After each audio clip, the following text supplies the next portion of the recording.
dusubiremo uravuga kuyoboza Imana inzira idutunganiye twebwe n'abana bacu n'ibintu byacu byose.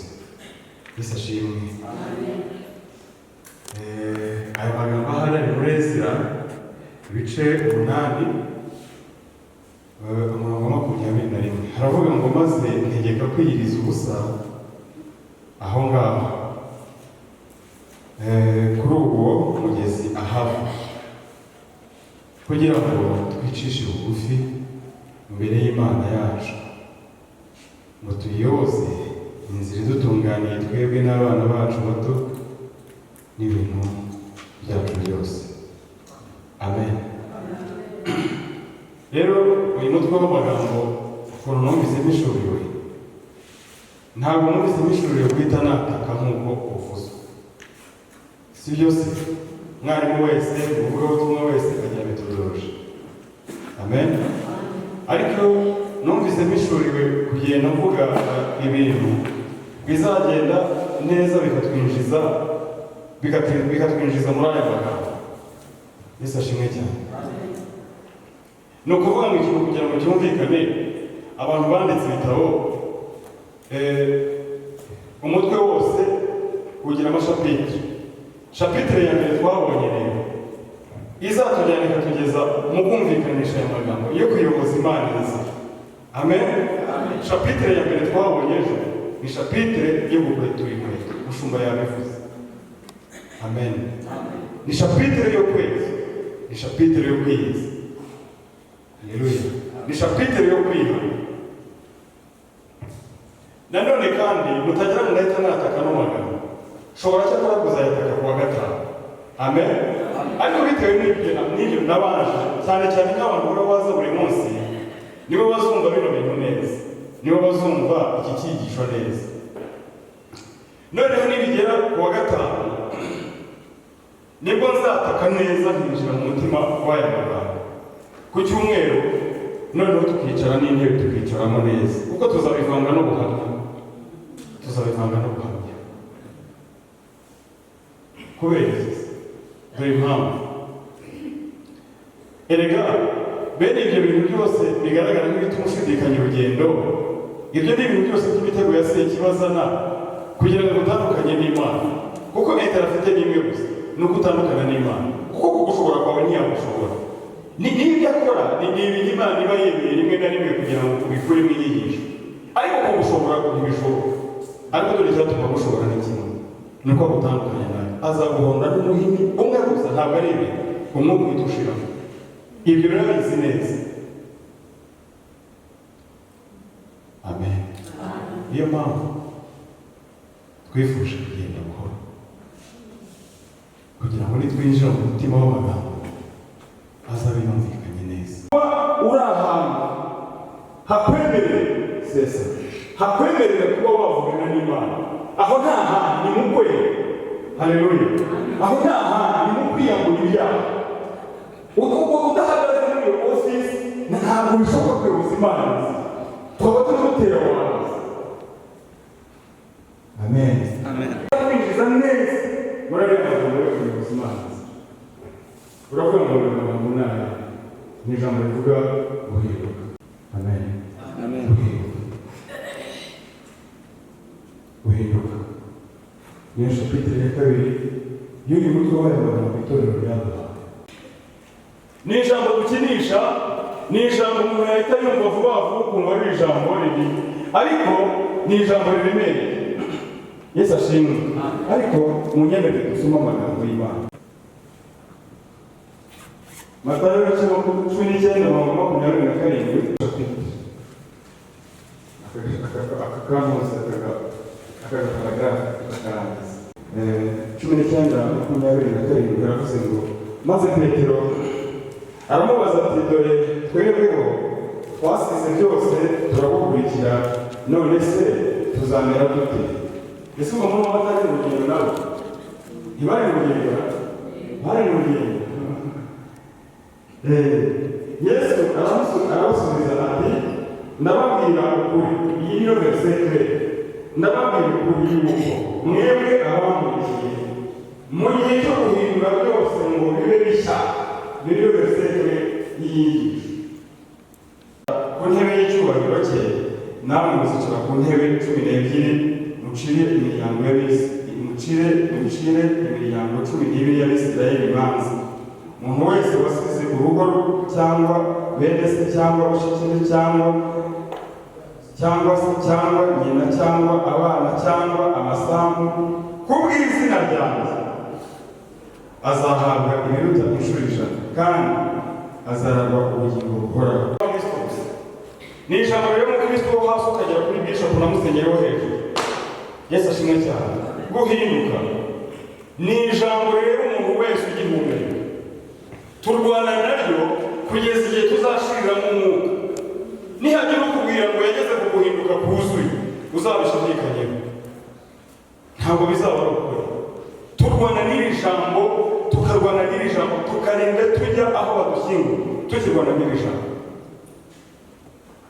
Abagira amahirwe ni ababishyiraho umutima bagakomeza kurwana nabyo, bakarwana nabyo, akabigira intego. Umuntu akabigira intego, uko ugenda ubigira intego kandi ubitekerezaho cyane kandi wumva agaciro kabyo, wumva n'impamvu yabyo, uragenda ukagera ahantu mu by'ukuri usa n'usize n'abandi bakavuga ngo uyu muntu hari intambwe ikomeye yateye, kuko biba bigaragara ko hari ahantu wabasize.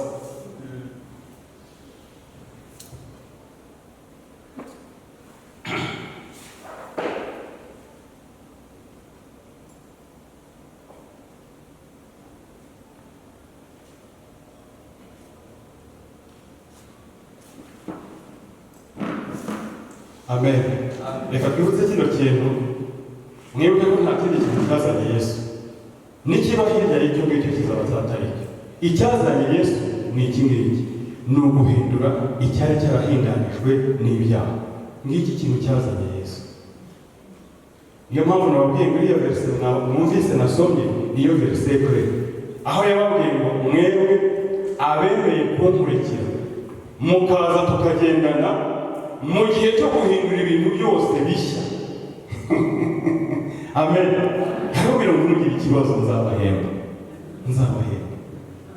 Ntimuzavira mwabonga, nzabahemba. Mu yandi magambo, kuko iki nicyo cyamvanye mu ijuru kihura ku ntebe y'icyubahiro. Ndabona kuba waremeye ukaza ukaba partenaire, ukaza ukemera kuba partner, tukagendana muri uru rugendo rwo guhindura ibintu byose bishya. Kandi mwibuke yuko uyu mukoro yakoze wo guhindura ibintu byose bishya yahereye ku bigishwa be. Amayirayi ndabeshya, yahereye ku bigishwa be. Nibo yahereye, utagira ngo yahereye. Twe tujya turwana no kugira ngo tugire ibitorero binini bibyibushye cyane, ariko we ntabwo yigeze agera ku pressure y'icyo ngicyo. We yari azi ko namara guhindura abo bantu bangahe gusa, yari azi neza ikintu azakora.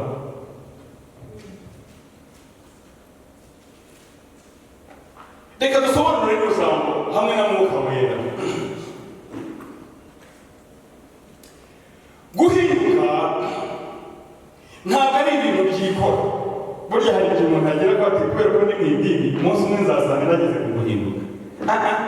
Guhinduka ntibyikora.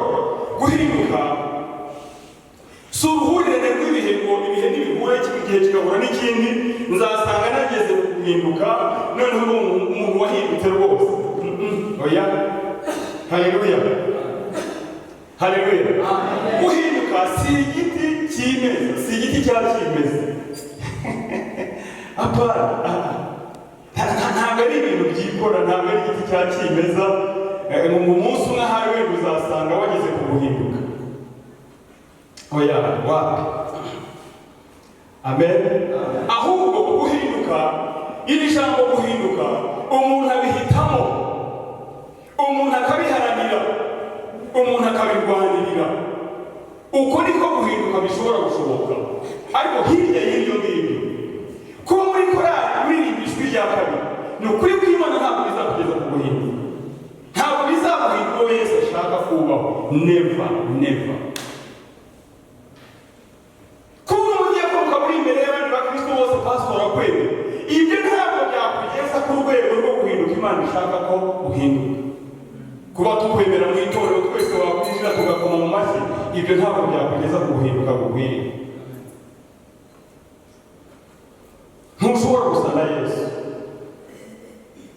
kenshi na kenshi amadini twinjiyemo yaradusutse.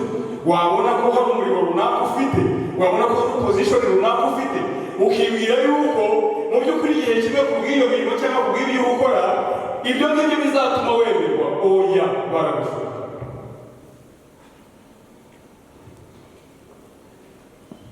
Haleluya.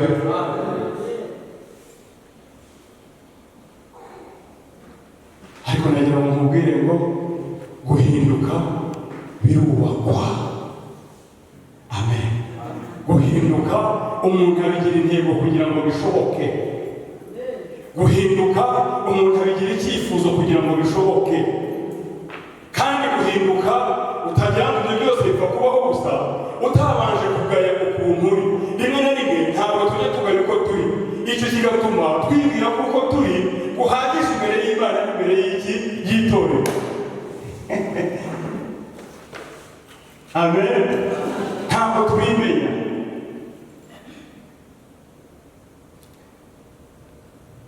Ndaza gukoresha ibyanditswe kugira ngo hari tuze kumva neza cyane. Ni mu nyemerere mbibutsa ariya magambo ari muri Luka ibice 15, ibice 15, chapitre 15 niho biri. Amagambo avuga ku mwana w'ikiraro. Murabizi ukuntu byagenze, yagize atya asezera ati yewe ibintu byahabirangamiye, ngiye n'umugabane wanjye ngiye gukora ubuzima bwanjye. Ngiye ibintu by'ahangahe ntabwo nabishobora. Haramutunzegarika cyane kugeza igihe se yamwemeje. None umwana yagusara na gutyo ukamwihorera se. Harangije mu mugabane we, Bibiliya ijambo ry'Imana rirambwira ngo aragenda ngo ajya mu gihugu cya kure ngo abisambanisha. Abikoramo ubuzererezi n'uburara bukomeye cyane. Ntabwo byatinze byahise bishira. Arangije asanga gusubira iwabo ari isoni zikomeye cyane. Ariko twashakisha akazi ahangaha muri uyu mudugudu hari ukuntu byagenda. Hageze agiye kunsinda ahangaha. Wagira ngo nibwo sinzi wamuhaye akazi mu gikingi cy'ingurube atangira kubikora yiriwe. Aragira ingurube. Bibiliya ntabwo ivuga neza igihe amaze aragira ingurube. Ariko yageze ahantu biragaragara ko shebuja w'umugome cyane. Ubanza ataramuhemba. Kuko Bibiliya iravuga ngo yageze ku rwego atangira kwifuza kurya ibyo kurya bisigajwe n'ingurube. Ariko bamaze gukubitika cyane, wibuke icyo nashaka kuvuga. Rero ndashaka kuvuga ko guhinduka ubanza kubitekerezaho kandi ukagaya ahantu uri. Utari wagaya ahantu ntabwo ushobora guhinduka. Kuko rimwe na rimwe uririmba muri korale, iriruka umurimo w'ubudiyakoni, ibindi ibyo ngibyo wumva bikongora mu video bya bintu byose utuzuza, ukumva ko ibyo byose byatuma wemerwa. Ntabwo ari byo. Kandi wizitiriye imigisha ikomeye cyane, kandi wizitiriye gukoreshwa n'Imana ku rwego rutandukanye n'urwo wakoreraga. Kuko Imana bikoresha ni abantu bahindutse. Ntiva guhayira ukayirana. Amen. Ariko mu munsi umwe aricara ngo atangira kujya inama nawe. Ntabwo bishobora kujya kuguhinduka utaratangira kujya inama nawe. Uruhu ureba neza ibintu udatunganya, ureba ibintu neza uruhu wica, ntabwo bishobora guhinduka byakunda, ntibishoboka. Ni ukukora ikintu bita introspection, kwimurika mu itorosho, ukimurika mu itorosho. Kuko iyo utagize uwo mwanya wo kwicara ngo wimurike mu iryo torosho, ntabwo byoroshye cyane kugira ngo utangire kufungura za ngorosho zose wujuje wapakiye. Rimwe na rimwe n'abantu badatinyuka kukubwira, kuko ntabwo babikubwira wabaca hejuru, kuko barakubuza. O Yesu we, nyihanganira, ngiye kuzarangiza hanyuma hazaza n'abandi. Ariko nzi yuko ibikona by'iburasirazuba hakenewe iby'uburengerazuba, kandi iby'u Rwanda nzi ko twese tubihuje. Ibyo ni ntabwo ingero ndatanga ingero zituruzi kantarangira ko mpera kuzo mu itorero iwacu. Yesu ashimwe cyane. Bibiliya ijambo ry'Imana rirambwira ngo yisubiyemo. Aravuga ngo ariko inzara nzinza hano. Nyamara kwa data barya abagaragu. Ngo yigira inama rero kagende mwere data amindure umugaragu. Kuko sinkwiriye kwita umwana we. Icyo ntashaka kuvuga sinshaka kubwiriza kuri aya magambo. Nashakaga kwerekana ku muntu ko guhinduka ubanza kugaya ahantu wari uri. Kandi aho uri hose ni ukuri ko Imana ufite ibyo wagaya. Siniho ngushinje cyangwa se n'umushinjacyaha, ariko amen, hari ibyo wahinduka ukajya ku rundi rwego wari uriho utari uriho. Kandi ibyo ngibyo bikaguha kwemerwa n'Imana, kandi ibyo ngibyo bikaguha amahirwe meza ya bya byanditswe byagusohora no bivuga ngo ariko mu nzu y'inyumba ngo hari n'ibintu bitandukanye, ngo hari n'iby'ibiti, hari n'iby'amabuye amen, hari n'iby'ibumba, ariko ijambo ry'Imana rikavuga ngo ariko nukura ibishimwa mu bigabo uzahindukira buri gikoresho cyiza kibereye nyiracyo umumaro. Reka mbabwire, ni iki ngiki itorero ryarapangiye amasengesho mutajya ngo ni ibindi, ni ukubafasha kugira gute, ni ukubafasha kwegerana n'Imana. Kwegerana n'Imana niba bakaguhinduka ntibishoboka. N'ibyo uyoboza se waba uyoboza iki? Ese ninde wakuyobora udasa nk'uko ashaka, utagenda nk'uko ashaka? Birashoboka? Tukiri no muri logique y'abantu. Haleluya.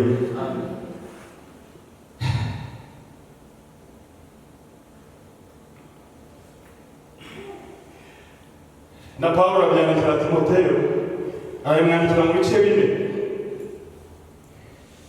Uhereye ku murongo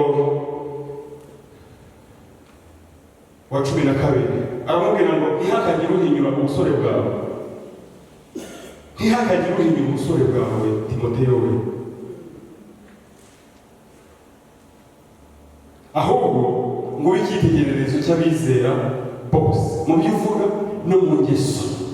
Hari akantu nagakunda mu ngeso hari ngo twangire, hari ngo twangire iki nihe, ni mu ngeso, mu mico, aho niho Satani yakoze.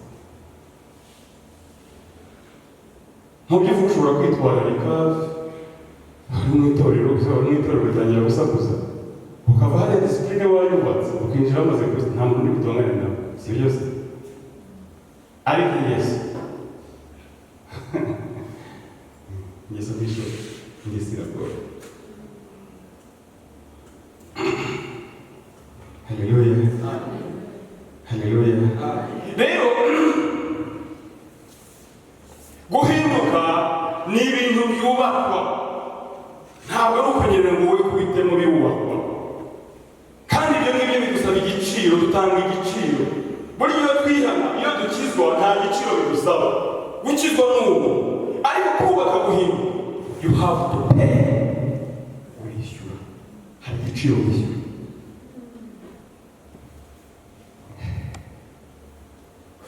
Amen. Amen. Tugiye kurebera hamwe uko umuntu yahinduka bigashoboka, si byose? Kubera ko nibyo koko twaje kuyoboza Imana inzira, turashaka ko Imana itubwira iby'uru rugendo, kandi ko kubera iyo hari umwijima nawe urareba, ariko niba ndakubwira chapitre zishobora gutangiriraho kugira ngo ize kugera.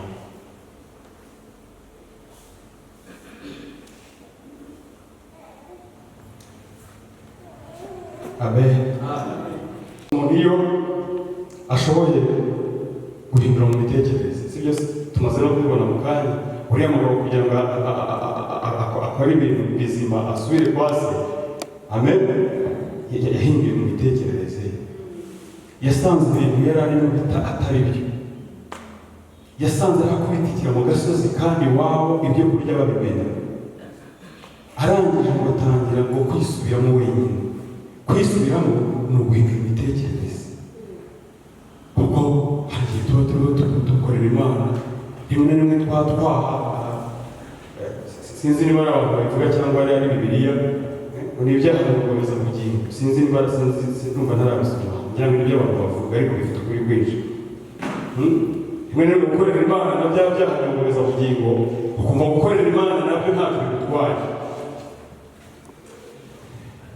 Icyo gihe rero utari watekereza ngo wubake imitekerereze ihindutse, uhinduke mu bitekerezo, ubone ko ibyo bintu bifite ingaruka, ubone ko ibyo bintu hari ahantu bikuzitira kugera. Haleluya. Ntabwo bishoboka kugira ngo ugere ku guhinduka.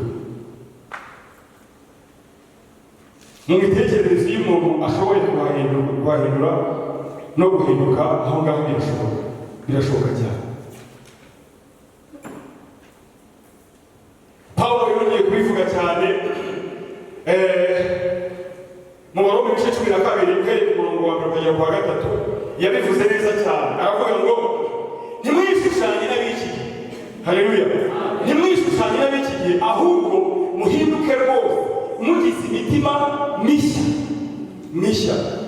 nasomye Bibiliya y'igifaransa ngo bivugitse neza cyane kurusha iy'ikinyarwanda. Numva mbabwira abaza kuba barize igifaransa gikeya baraza kubyumva neza, muraza gusanga bitandukanye. Kuko ho haravuga ngo ne vous conformez pas à son monde ici, mais soyez transformés par le renouvellement de votre intelligence pour discerner quelle est la volonté de Dieu. Haravuga ngo ntimwishushanye n'ab'iki gihe, ntimwishushanye n'abantu bo muri iyi si ya none, sesa ahubwo nimuhinduke rwose kandi muhinduwe mu bwenge bwabo, muhinduwe mu mitekerereze no mu bwenge. Murumva bidatandukanye cyane uko Bibiliya zivuga mu Kinyarwanda. Muhindutse mu mitekerereze y'ubwenge. Ubwenge bwawe butekereza iki? Imitekerereze yawe, ubwenge bwawe buratekereza iki? Ese guhinduka bihobe ni iby'ibanze? Ese ni ngombwa iyo mitekerereze ugomba kuyubaha? Kuko nitumara kubaka imitekerereze ihindutse mu bwenge hahindutse, biroroshye cyane gutangira gukora ibikorwa, kuko ibyo dukora byose tubikora bishingiye uko twatekereza. Burya uko umuntu atekereza niko biriho. Uko umuntu atekereza ngo niwe nyine umuntu, ngo niwe muntu nyine. Uko utekereza niwe wowe.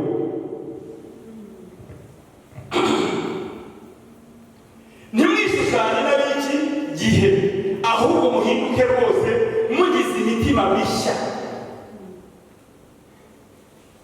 mugize mu bwenge hashya hahindutse.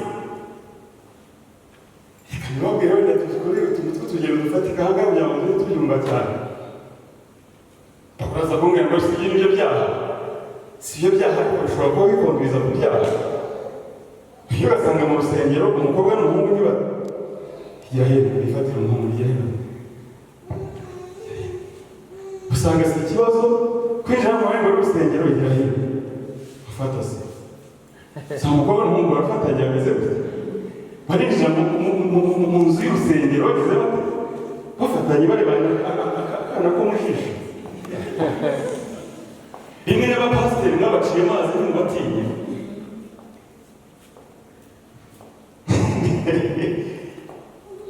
Ese nawe wari wabibona? Wenda nawe wabikora utabizi.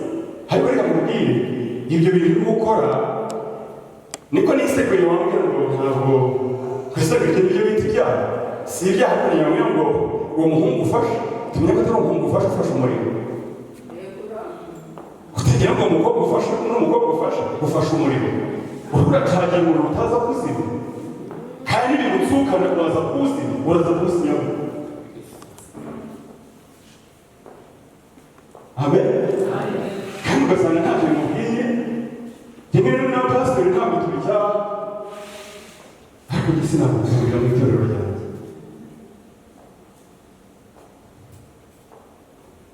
Ntimwishushanye n'ab'iki gihe, ahubwo muhinduke rwose mugize imitima mishya, kugira ngo musobanukirwe n'icyo Data wa twese agira ate ashaka. Ufashe umuriro ntabwo ari Karoli ufashe, ntabwo ari Chantal ufashe, ufashe umuriro kandi utabizi, kandi umuriro utagucoma. Niyo mpamvu nuza gutaha nijoro nuza gutaha nijoro iriya filime irongera igaruka kubera ko byafashe ku mutima. Uramuteze amaso ameze gutya,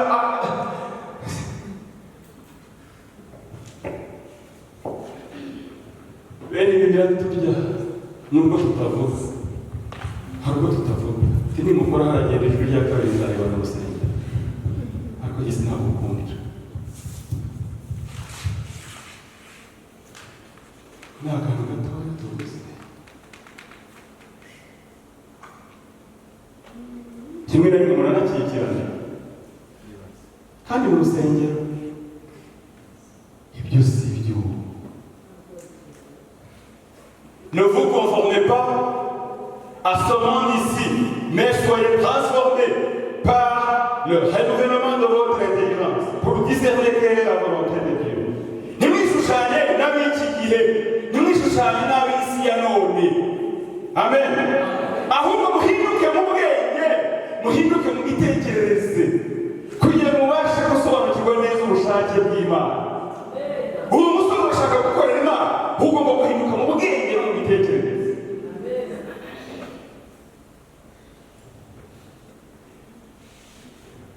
Unajishoferi tu kwa bure, uricaginga gusa. None se byagenze gutyo ni iki? Kurikiraho ni Kalesi. None se Kalesi yiwe habakira hiki?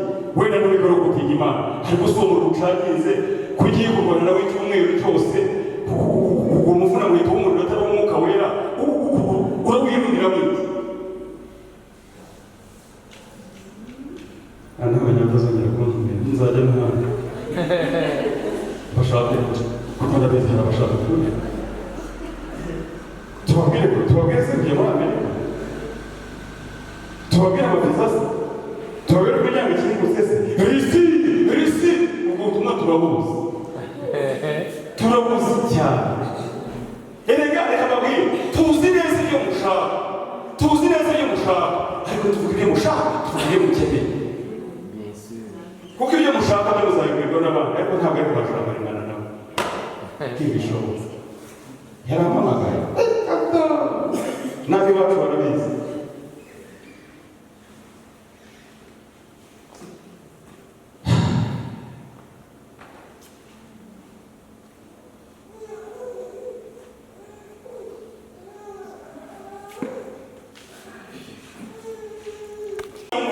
Mwigisha uzaduhemba iki? Uzatugororera iki? Erega buriya turafunika. Muzi ko abandi bajene bari bakwita rimwe hano hirya. Bari bakwita rimwe baragirenza ageze ku bwana. Iyo munsi y'ibihumbi icumi azi kubitana aza kubisiga aho ngaho akunze ukuntu imvune zamuvuye. Ariko twebwe turi aha ngaha. Ntitwitaye kuri ubushake bw'imibiri yacu kandi natwe turabufite. Mwigisha uzakugororera iki? Tuzinuka tugukurikiye, tuzinuka tujya kuvuga ubutumwa. Twataye ingo zacu, twataye abagore bacu, twataye abana bacu, bamwe bari babafite. Uzaduhemba iki? Yesu abona ko bikomeye kiriya kiganiro utagira ngo Petero avuye kukivugira aho ngaho, ni inama yari yagiye na bagenzi be y'ishuri bagiyeho. Siko biri rero bihujurwa Rwanda, ushobora kuba kujya batarimo. Ariko muri tuze kumubaza icyo azaduhemba. Ariko Yesu ndamukunda. Imirimo yose dukorera aha ngaha mu isi azayishyura. Ibyo atazishyura hano mu isi mu ijoro azagira gute? Azabyishyura. Amubwira amagambo akomeye cyane niyo verse Clen ababwiye. Arababwira ngo mwebwe abasize abagore banyu, mugasiga abana banyu, mugasiga abahungu banyu, mugasiga abashiki, mugasiga abasu, mugasiga abantu, mukanguke muri iki gihe cyo guhindura ibintu byose bishya. Sikiriza rapa, muri iki gihe cyo guhindura ibintu byose bishya, icyo cyazanye Yesu. Niba udashyira imbaraga mu guhinduka mushya, ururaca amazi icyo umwami yakoreye ku musaraba. Amen. Atangira kubabwira ko azabagororera, si cyo kigenderwa. Uzi ko tugera ahangahe tugeze mu buhembo, tuhita tuguruka tukambara amababa. Wapi? Njyewe ni mu guhinduka. Kuko ijambo ry'Imana rirambwira ngo mubanze mushake ubwami bw'Imana no gukiranuka kose. Ibi muzagira gute? Muzagira. Nta wundi musanzu mubona ashyira ku itorero ryawe uretse uwo. Njye ntabwo nagufasha kubona inyongezo, ugomba kugufasha kugira kugura. Inyongezo byabo byakunda umucuruzi arahita hagati. Baguze mu bya 300, ahita gutera shokorati. Ntabwo turashaka shokora. Ariko reka tuyishakire nanjyogeraga. Amen. Amen. Duhindurwa n'ibintu bitatu nibyo ngiye kuvuga bitasoza. Ibintu bitatu. Kandi ushaka ko warahamagawe n'Imana kandi ikabigushaka, izakwigizaho ibintu bitatu. Biba byiza iyo uyoroheje bigakoreka bitarakomera, ariko iyo bigakomera biragukomera na nyine. Ko Yesu aradukunda, ntabwo yakwemera ko tuyobora. mujye mu rwego rukora no kugomba yaguhombye amagambo kuri kwishyura banza turi muri izi mujye murumva nawe ijambo rya mbere duhindurwa n'ibintu bitatu. Ikintu cya mbere kiduhindura ni ijambo ry'Imana. Niyo mpamvu mujye buri mwanya munini. Nta muntu wahinduwe n'amatungo, nta muntu wahinduwe n'indirimbo, icyakora aho bukeye oya ntabwo ari byo ndabyibutse zakwemeza ariko ntizaguhindura. Perezida nashaka ntiyamabuye ndasohoka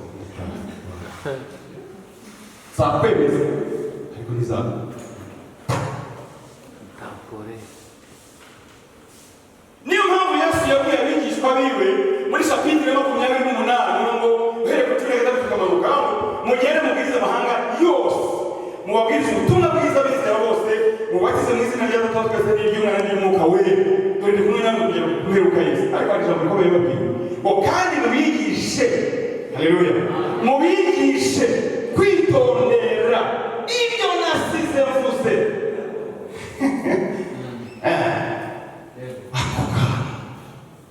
Ntimwakangaye mube mu butumwa bubabushagaye nta migati irimo. Amen. Haleluya. Turabaha ibyo mukeneye ntituba byo mushaka.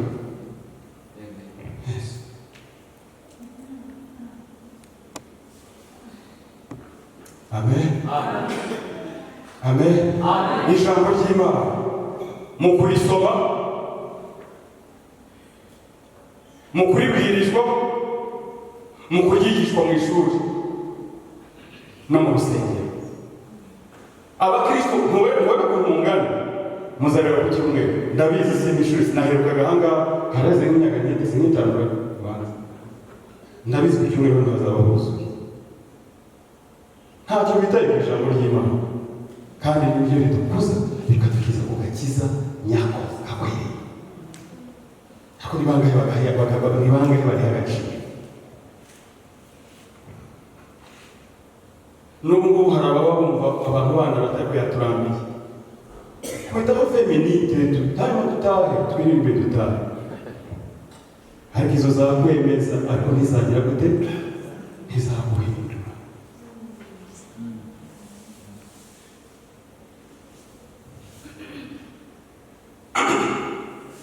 Muri Timoteyo ibice 3:16 havuga neza, haravuga ngo ibyanditswe byera byose byahumetswe n'Imana kandi bigira umumaro wo kwigisha, kutwemeza iby'ibyaha, haleluya, no kudutunga. Amen. Yes. Ibyanditswe byera byose byagize gute? Byahumetswe n'Imana, bigira umumaro wo kutwemeza iby'ibyaha byacu, wo kuduhanira gukiranuka, wo kugira ngo tube dutunganye, wo kugira ngo dukore umurimo wa Data turi ku rugero rwize gute bishyitse. Ibyanditswe byera ugomba kubona umwanya wo kubisoma, ukabishakira umwanya, ukabigenera akanya, ukabisoma ukabyumva, kuko ibyanditswe byera byose byahumetswe n'Imana, bigira umumaro wo kwigisha no kutwemeza iby'ibyaha no gutunganya no kumuhanira gukiranuka, ngo kugira ngo umuntu w'Imana abe ashyitse afite ibimukwiye byose ngo akore imirimo myiza yose. Rero aha niho honyine tugomba gukura guhinduka. Igihe cyose udafite umwanya wo guhijambo ngo urisome uryumve, guhinduka kwawe biri kure cyane, ntabwo intego zawe. Icya kabiri ni ukubisengera. Amen. Icya gatatu ndiho n'ibitoka amasaha yanjye nabiho. Amen. N'ibigeragezo. Amen. Ubanza ku cyumweru aho ngaho nzahicara, nzahashinga intebe pastor, nzahashinga intebe ku cyumweru. Amen. Ibi ni ibintu bitatu. Ariko rero niwe wavuze aravuga ngo nujya ushaka mu Kristo mwene data uzajye wemera uhindurwe n'ijambo ngo kubera ko ngo inyuma y'ijambo hano inyuma y'iki gikuta ngo haba hari umupolisi wihishe witwa ikigeragezo. Uwo nguwo yaje araterura agaterura daridari kandi ushobora kumakanira terura ngo biragukwiriye rero ko wemera guhindurwa n'imiburo y'ijambo ry'Imana ngo kuko inyuma hari umupolisi w'ibigeragezo utazabasha kugera gute ijambo ryo wandika ariko uriya mupolisi w'ikigeragezo ntushobora kumugana kuko n'umupolisi yoherezwa n'Imana kugira ngo agutunganye kuko icyo ngo shishura ariko nyamara banze kumva biradukwiye guhindurwa n'ijambo.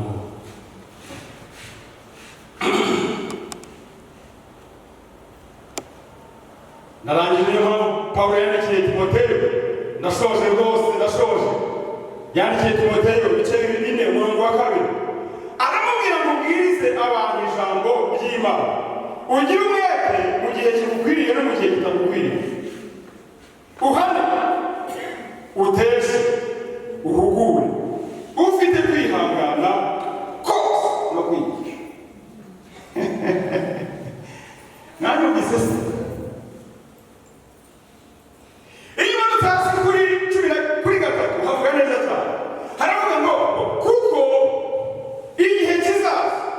batazihanganira inyigisho nzima ahubwo kuko amatwi yabo azaba bato yifuza kumva ibibanezeza bazigwiriza abigisha bahuje n'irari ryabo kandi baziziba amatwi ngo batumve ukuri. haramubwira mwana wanjye Timoteyo wowe uzabigeze gutya muracyakunze ijambo ry'Imana yewe se nubwo umuntu rwose ko ibintu birakomeye nayigisha inyigisho z'abagabo izi nyigisho z'abagabo ni iz'abagabo nyine amen muhuye n'ibintu mutatekereza ariko nibyo bibakwiriye inshuti zanjye nta kindi kintu cyakweza nta kindi kintu cyagutunganya dutunganywa n'ijambo. Ijambo niryo ritweza ijambo niryo ritumesa hanyuma ikigeragezo cy'abakinywa kigakuraho ibyasigaye byose tuzabibona ku cyumweru kandi ibyo byose bifatikanyiriza hamwe kutuzanira ibyiza ku bakunda Imana kandi ibyo byose bifite ingororano tuzabibabwira tubabwire n'ingororano zabo. Imana imugisha pastor rwose ndabiki bayimbaraga mukabera ijambo ry'Imana byuzure murimo bikwiriye kugira ngo babicitegereze cyabazarangana nawe Yesu kuri wa munsi. Urakoze Mana ubashyigikiye kandi kuri uyu munsi Mana kubina Mana barushijeho gukora Mana barushijeho gutera intambwe yo kwinjira mu bwiza bwawe bahindutse gusa arebe bakiri abihamishije guhaguruka iteraniro bagahagarara nanjye ndabisiba basaba imbaraga z'umwuka wera ku ijambo navuga ngo umwuka wera naza azatsinda bisabe mbese kandi zaduhindura kuba abagabo mu guhamya bashyigikiye kuri uyu munsi w'impinduka w'icyemezo bafashe yo umunsi w'urwibutso umunsi w'amateka ubuzima bw'abera bawe ku kiraro cyawe. Urakoze turagushima ukuri kumwe natwe kandi ukiri neza bawe mu izina rya Yesu amen.